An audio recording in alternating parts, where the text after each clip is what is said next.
On the final VCE English exam for text response and comparative, you will be given a list of essay prompts like so. So as a bit of preparation, let's go through each type of essay topic that you might see and how to approach each one.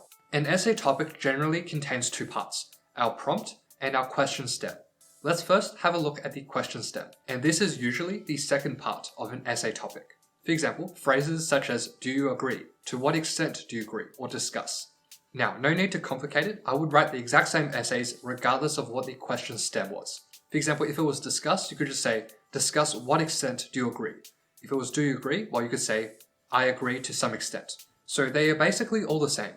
And you can see I don't like to 100% agree or disagree with an essay topic. Instead, I like to 70% agree or disagree. And then for the remaining 30%, I like to challenge the prompt. And in the examiner's report, this is a quality of high scoring essays. For example, let's say we have this topic here. This is what I would write for each paragraph. So for paragraph 1, I would just directly agree with the topic. So I would say, loyalty is the most important. And then for paragraph 2, I would disagree. So I would say, no, wisdom is the most important. And then paragraph number 3, here is where I like to challenge the prompt. And this is where you give a more holistic and sophisticated view on the topic. So for example, ultimately, it is loyalty mixed with a tinge of wisdom and experience that is the most potent combination. And usually this third body paragraph has something to do with the message of the novel. And as you can see, we are adding some extra bits to the prompt and effectively challenging it. So we have covered the question stem. Now let's have a look at the prompt.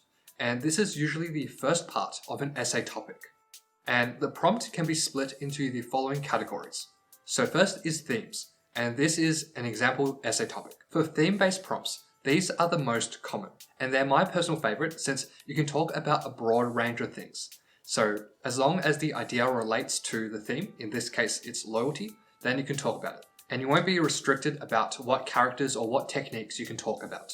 The next category are characters, and this is quite rare. I haven't seen this in the past exams that much. However, if you do come across this, this is how you would approach it. So for characters, you can talk about anything, given that it is related to the characters somehow. And this doesn't mean that you have to only talk about the character, but instead you can talk about any theme, technique that is related to the characters. Basically use the character as a starting point for your analysis. Next category is techniques. So for example, this topic. And this is slightly more common than topics on characters. And this is where the question is asking you to explain something through the lens of literary or filmic techniques. So in this case, the technique is imagery. And for these topics, you can talk about any idea given that it relates back to the technique. For example, if there's lots of descriptions of sounds, you could say that is sensory imagery or oral imagery. And the final category are how-based prompts. And you can see an example here. But just note that you can also be given a quote or a statement, and then you're asked, how is this quote or statement shown in your text?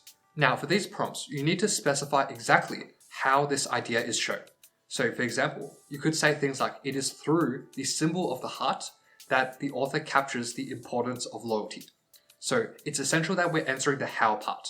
So to answer how is it shown, you could answer by saying, it is through the meta-language, literary techniques, characters, symbols, or themes. So for all of these categories, you can see that there is a lot of overlap, and that is completely fine. I personally don't like complicating it and digging into every single variation. So you might need to pick different quotes for different topics, but I found that as long as you just shift the angle that you approach certain examples, then you can fit them in completely new essays. But for all essay topics, they are made up of our prompt, which has 4 main categories, and then a question stem, such as discuss, do you agree, etc. And final tip, there might be some variations, but you'll find that we can reword most of them to examples that we've seen before. So that is the video. Hope that was helpful, and take care.